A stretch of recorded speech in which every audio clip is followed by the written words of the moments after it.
It's Spoilerin time, my friends. This is the show that goes along with Cordkillers like peanut butter goes with jelly. I'm not sure which one is which, but one of them gives you all of the things you need to understand how to watch your shows. And this is the one where we talk about what we've watched and have a good time doing it spoiler style. This week, we will talk about Star Trek Lower Decks Season 2, Episode 8, What We Do in the Shadows, Season 3, Episode 6, and Ted Lasso, Season 2, Episode 11, the penultimate Ted Lasso. I'm Tom Merritt. He's Brian Brushwood. Dude, not gonna lie, that metaphor was a high wire act, but I'll be danged if you didn't make it from one side to the other in all kinds of style. Where are we starting?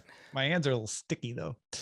Let's start with Ted Lasso, Season 2, Episode 11, Midnight Train to Royston, where we get a great story about Dr. Sharon leaving without saying goodbye and Ted feeling abandoned. And we get a great story about Sam being courted by a billionaire from Ghana who wants to make Sam an unbelievable offer. But really all anybody talked about on the internet, Brian, was how much they hate Nate now. Yes. Well, first of all, thank goodness we finally have a villain, because Trent Krim was a villain for all of like 3 episodes. And then he's like, I'm your favorite. I'm your biggest supporter. I'm the guy who's going to tell you who the bad guy is. This episode gave me a lot of relief because it finally paid off a lot of weird stuff about this season that I didn't really get. Maybe there's 2 or 3 more love triangles than I would care to watch, including too many polygons. Including a love triangle between Rebecca, Sam, and a billionaire trying to steal away Sam. That whole thing was a bit over the top. I did like a few of the jokes, like the Banksy thing and the idea of actors being everywhere. The Keeley thing, I don't know. I felt there's like also the Keeley Roy situation, which I thought we were like, oh, okay, so that's what that is. And they planted more seeds, but then did again what they thought they had already effectively done last week, which was have them be honest with each other and defuse those.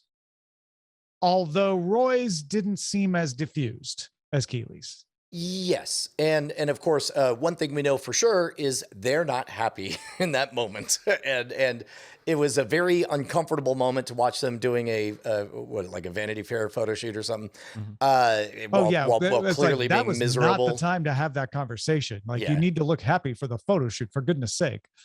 Another love quadrangle with Rebecca, Sam, and Ted and Sharon. It was a lot, but we saw a lot get paid off. Man, every so often, Ted Lasso gets just a little bit on the nose in a distracting way. For example, the fact that this is the penultimate episode, and Jason Sudeikis goes out of his way to say, "Whoa, 1 year ago at this exact moment." That is the next to last episode, you dropped another truth bomb on me. And here we are, season later. I like that. It didn't seem on the nose to me because it's not necessary. It's not like you have to remind me that, this is the second to last episode. I thought it was great because it reminded me that Rebecca used to be the villain. Yeah. And it was like, oh, right. At this point, a year ago, Rebecca had just come around to not wanting to use Ted and embarrass him. And look at them. Both of them have come so far since then. I thought it was a good signpost. Yeah. I also, I don't know how much I believe they've faked us out before about some relationship stuff. I don't know how much I believe why am I having trouble accessing Keeley's boyfriend's name? Roy. I don't know how much I believed in Roy's love interest, although, it is a significant detail that if the story they want to tell is that they're drifting and they need to decide whether or not they're going to be together or not. I like the way that the Keeley story turned out this week, because they've kept giving us this hint of like, here's Roy being like obliviously flirting with people. And I liked that the end result of that was it built up and he felt bad about it, but it was actually Keeley who didn't even decide to, just got wrapped up into this thing with Nate. And I thought that like It was better than the alternative, which is like Kent gets weak and has an affair, and we just do every other TV Yeah, it's dramedy either ever. like, oh, sickly sweet happy couple, don't have to worry about them, and they're sort of useless for stories, or you have them like have a dramatic affair. But instead, this is a very real moment that every relationship has gone through, where they're like, okay, the bloom is off the rose. We're not in the flush of a brand new relationship anymore. Do we? Oh, is this real? Am I going to stick it out? Separate issue. I want to award triple bonus points for the fact that they did not give us one stupid word from that letter and instead allowed our imagination. Like, all we need to know is that it was a very good letter. And that's it. It was great. In fact, I just got goosebumps from remembering that moment. I was really proud of them. And I think it's worth reminding yourself too that these characters are all complex at this point. Nate isn't like a shallow villain anymore. That was the fun part of Rebecca. She seemed like a paper thin villain, and then they fleshed her out and made her human. And that was what they were reminding us, I think, with that scene. Nate is just lacking self-confidence and trying to get self-confidence and not really sure how to get it once he has a little bit of it and what to do with it, which on the one hand is sort of a somewhat cute, weird thing with Keeley, I guess. On the other hand is vicious when he sources, when he undermines Ted to Trent Krim. So to be honest, I don't think Nate is like suddenly become evil. It's a complex character. what I want to say is that I kind of am bummed that they padded out a 10 episode season to 12 episodes because it took longer than I would like to get to the point with Nate. But truthfully, but even as I thought that, I realized that's not accurate. What I really realized is that I'm excited for the rest of my family because I kept getting ahead of them because I had to watch it for the show. I'm excited that they get to binge this. I think this season gets more than most of a very big upgrade based on binging because it won't feel like forever for them to get to the point with Nate, that kind of thing. Yeah, I agree. The one thing that's kind of like that I think is interesting, there was never any payoff to the request that they get rid of Sam. Remember, they defied a billionaire. They defied an oil company, and there weren't any consequences to that. And Ted Lasso is not usually like that. It's not usually like, hey, they did the right thing and there were no consequences. So we're down to one last episode. I'm wondering, is the Ghana guy for real? Is that a trap? Is that a way to get Sam away? Is that like that would be a very elaborate scam for I've been waiting for that pull. shoe to drop though. And that guy was too good to be true. Oh man. And it would make a lot of sense if one billionaire made another pretend billionaire who hired a lot of actors all the time. Oh, that would be so bizarre. That would be very bizarre, even for this show. Wow. You know that. But here's the thing. I think that might not happen. I think with this Nate thing, especially from this episode, I don't know that this show can, like, conceptually support having a villain. How like if the premise of this show is joy and happiness and everyone can find love and self-actualization, how Rupert was the only villain, the only true villain we've had. Yeah, and we haven't seen him, but maybe we've seen him a couple times this season, but not really. At the funeral. And so like, right, it would be very. Where he whispered to Nate. Oh yeah, and it would be very weird for this show to say Nate, who we've been following this whole time, is corruptible forever. That there are people who are villains and that's their lot in life is capital V villain. And I don't think that makes any sense with what the show Ted Lasso has been about. Tom, I had forgotten. Is that really a Chekhov's whisper? Did they never reveal what he whispered to him? Correct. Wow. Dang it. I think you cracked this one. Inspector Merritt, you did it again. All right, let's talk about What We Do in the Shadows, Season 3, Episode 6. This is the one where they have the world's oldest vampire, and if he dies, all vampires die. And, of course, Laszlo doesn't believe it until suddenly he believes it. We, in so many ways, see so many payoffs of so many things that frustrated me, that felt like dead ends before. I, for one, Tom, very, very much enjoyed this episode. It felt like everything I love. We saw momentum. We saw the cast grow. I like the way they buttoned it up at the end. I liked the return of the Baron. I liked the fact that they didn't complicate the Baron by making him vindictive or hateful, but instead it was just Party Baron. Like, that's just the character now. I absolutely adored Laszlo swallowing a harmonica. It was bonkers in all the right ways. I absolutely adored it.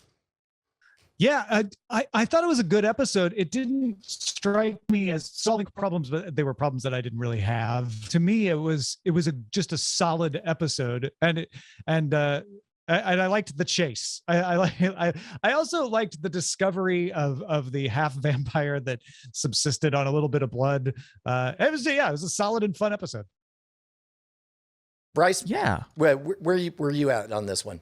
I thought this was fine. I mean, it was good. I'm in this mode. I don't think that they're bad, but I think it's just forgettable. The show. I mean, not even in a bad way. It's good. I'm enjoying it. I turn it on and I watch and I have fun and I laugh and it's a great time and I'm enjoying content. But like, I don't remember the show the next day. I don't remember. Like, we are doing good, forgettable material. Exactly. Well, a couple of moments of note. Number one, I have to eat crow because I went on a tirade last week about how the Hellhound had no place in the show. It was just a stapled on bit that went nowhere.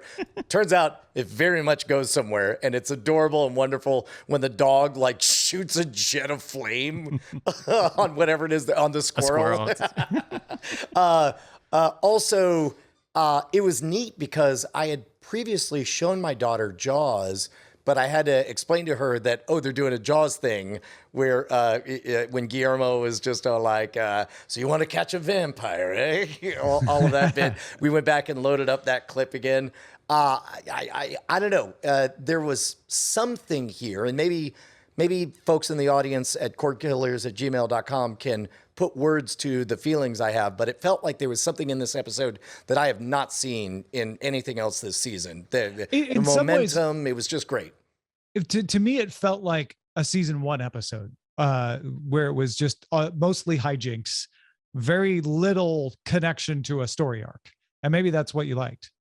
Really? Because no. This is very serialized. I mean, this yeah. is part 2, basically, from last week. Like, yeah, but you could tell this story without knowing anything about last week's episode. Well, and they do all the good parts have to do with that. This is not advancing the story necessarily. Correct. Although maybe what I liked about it is that it paid off traps that were set so far in the past. Like, they finally did something with the fact that we saw glowing eyes on the Baron as he was buried and that kind of stuff. Yeah, you're right. I mean, I take it back that it's not fitting into the story arc because there are a lot of connections, but it's not dependent. Maybe that's the difference. It's not dependent on those connections for the laughs and the bits. And plus, even if you didn't see those, they do a pretty good job of judiciously using flashbacks for all of that stuff. Yeah, I was glad that they had those replays because I forgot the Baron and when he had been in the show before, but I'm glad they showed that clip because I do remember Guillermo killing the Baron, and that's all I needed. Eileen was saying, she's like, wait, because when we saw the oldest vampire, the sire, she was like, didn't we see him before? And I was like, I don't think so, but I think we saw something like him. And then they did the flashback to the Baron, and we looked at each other. We're like, right, that's what it was, the Baron, which they tied in. Which also I like that they tied that into the story as well, where Laszlo, like, that's the part where he's like, a bunch of superstitious nonsense, and then all of a sudden, once the Baron's alive, he's like, oh no, I loved it. All right. Any other thoughts on what we do in the shadows? Season 3, episode 6. How do we feel about Badass Guillermo? Because I'm glad that his character is developing, and I think it's not developing maybe as much as the idea of like here's Badass Guillermo, and he's still kind of being kicked around. Well, we're only a few episodes into him admitting how badass he is. So I assume that some of the hijinks that we're going to get to see include him being kidnapped and the vampires realizing how powerless they are without him, and he's just immortal. And look, much like Star Trek with Q, you can have a god show up from time to time. You just got to know how to play with them. And I think that so far they've done a good job of keeping Guillermo interesting to me. Yeah, I think they've kept him interesting, but I get what you're saying, Bryce. Where is he going? Right there was a little bit of a, I want to be a familiar. I want to be a familiar. Can I get to be a familiar? No, I can't get to be a familiar. He gets to be a familiar, but I don't. Then he became the vampire hunter, which was an interesting twist, but it's like, we don't quite know where to go with Guillermo next, what his exact role is. Cause you're right. They're still seeing him as the assistant who will never be a familiar. He sees himself as elevated, wants to call himself a bodyguard. Yeah. And JC Calhoun points out that last week he tried to be the puppet master overtly and he failed at it. So we have seen some flaws, but that might be an interesting twist if he just is sort of over the vampire thing and just goes to community college or something. I don't know. That'd be interesting. That is What We Do in the Shadows, season 3, episode 6. Let's get to Star Trek Lower Decks, season 2, episode 8. Excritus, a consultant, arrives on the USS Cerritos to run drills that require the lower deckers and the bridge crew to swap duties. And they swap duties in a virtual simulator, like mini holodecks, allowing us to experience every Star Trek reference that they couldn't make an entire episode out of. Tom, I thought this was a very good episode. As a matter of fact, it is the episode that I believe convinced your friend of mine, Andrew Heaton, who is an avid Star Trek fan, to finally really dig Lower Decks. He had previously told me that he gave it a try, but he found all of the characters one-dimensional or whatever. And it was this episode and last week's episode that I was like, yes, they're all one-dimensional characters. But here's what you got to wrap your mind around. It is not a comedy show about Star Trek. It is a Star Trek show that happens to be self-aware. That's like once you wrap your mind around that and own it, it's like, this is a great example. Last week's episode I thought was fantastic. This week's episode I thought was fantastic. Love the conceit of riffing on all the stuff up to and including, Star Trek II, The Wrath of Khan, just that wide shot of the Enterprise, and it just goes, boom. It's so good. Now, Bryce, I'm especially curious what you made of this episode. I could see what we were doing here, and the thing I was maybe not the biggest fan of was the way that this episode was kind of laid out. Like, they do the cold open, and it was very. I thought the cold open was very strange because I accidentally started watching the wrong episode. I started watching an episode from season 1, and at the very beginning of that episode, the Cerritos can't leave because they know they've got people on a planet, and so to immediately see the cold open where it's like they left that's funny. people out in the cold, and then it didn't really connect to anything immediately. So I was like, okay, so then they just kind of had a random gag. And then as they're doing the pods and stuff, I'm like, I'm sure these are good references and stuff, but this is really, really unfair. This can't be the right way. Well, and I was really glad to see that turn at the end. Yeah. Because otherwise I was like, the thing that I thought, which I thought was a bad thought was, this is not a cartoon. Why are you treating this like a cartoon? Why is everyone losing? Like, this is not the way that this, and so I was glad that it came across that the way that it did. Although, because it's a cartoon, I'm not going to lie, I get tickled even remembering Mariner getting kicked off of a horse, and then the horse turning around and just pummeling her in that 30 seconds. That's so good. And that was the thing. I was like, "You're what? That's not, horses are difficult, but she's stomping her to death. Come get some." Wow.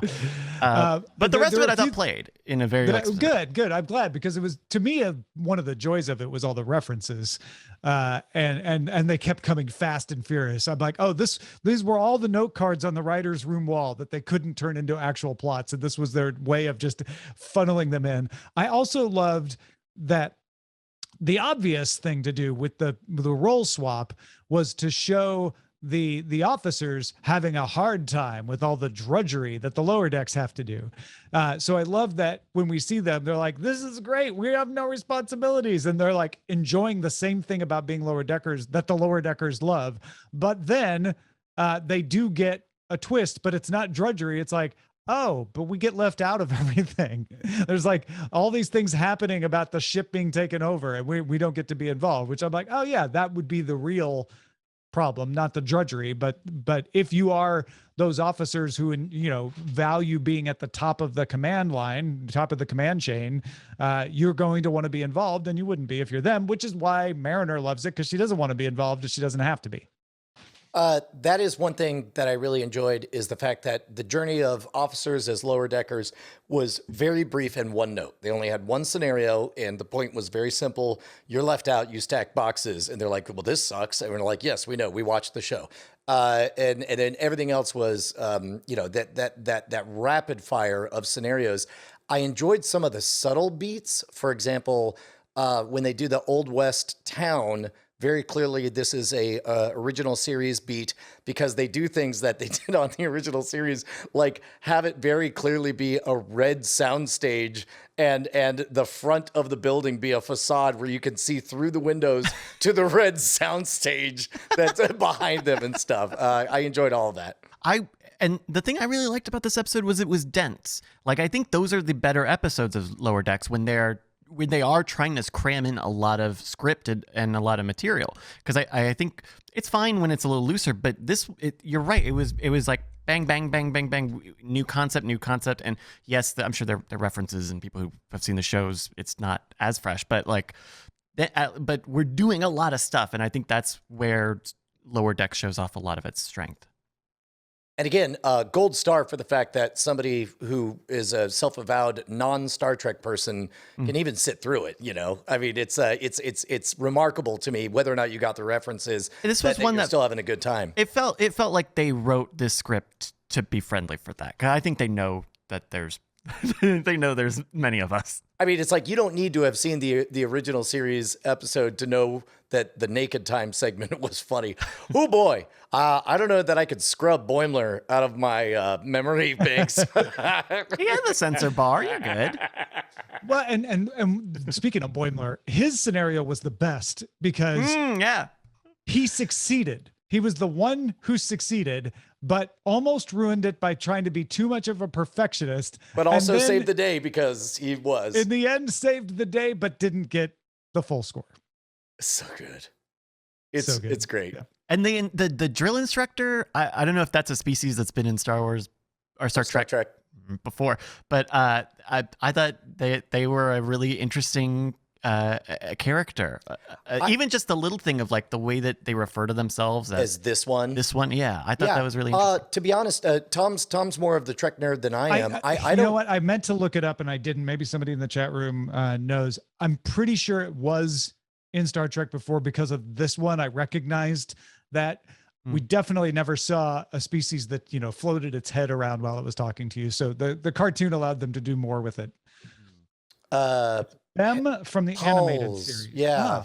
Very good. Thank you. For the animated series. And I think also looking forward, I think with that Borg scenario, I think they are setting up us returning back to the two Boimlers storyline at the end of the season. That's interesting. So, because at the start of it, the Borgs are like, "Oh, you look like a very convincing human, but you're not, because we're Borgs. Well, we want to make you a Borg." Because I watched last week's episode a second time and this one, I think that's just a running gag of how awful and pale and desiccated he looks. Like what a bad specimen he is. It could be both. Yeah. But the bulk of the Borg stuff is an homage to Star Trek First Contact, which I thought and Next Generation, because you get Excretus. Oh, that's right. Borg Locutus of Borg. Locutus that's right. of Borg. Yeah. So good. So good. Yeah. I just thought that there was a fly chance that the end of that segment would be like, okay, he's got like Borg sickness, and we need to figure out how to swap him out for the other Boimler. Holy cow! Like, right? Because like we now have a disposable Boimler. He can for reals die, and the show can just keep on going. That's true, because we have a spare. Whoa! That just blew my own mind. What? Yep. Although they're gonna kill the other Boimler, not our Boimler. Well, we'll always have one. But they're definitely going to make us think it's our Boimler that died. And then we won't care because it's the other Boimler, I guess. Yeah. Or it will be the other Boimler, but Mariner won't care. She'll be like, you're pretty much the same. All right. Any other thoughts on Star Trek Lower Decks? No, continues to be great. Really, really good. That is Star Trek Lower Decks, Season 2, Episode 8. And that is it for Spoilerin Time. Thanks, everybody, for joining us. You get these episodes a little early if you're a patron. So get in there and join the Patreon, patreon.com/Cordkillers. You also get a few other perks like After Talk, where we tell secrets, patreon.com/Cordkillers. Next week, Ted Lasso season finale, Season 2, Episode 12, What We Do in the Shadows, Season 3, Episode 7, and Star Trek Lower Decks, Season 2, Episode 9. We'll talk to you then.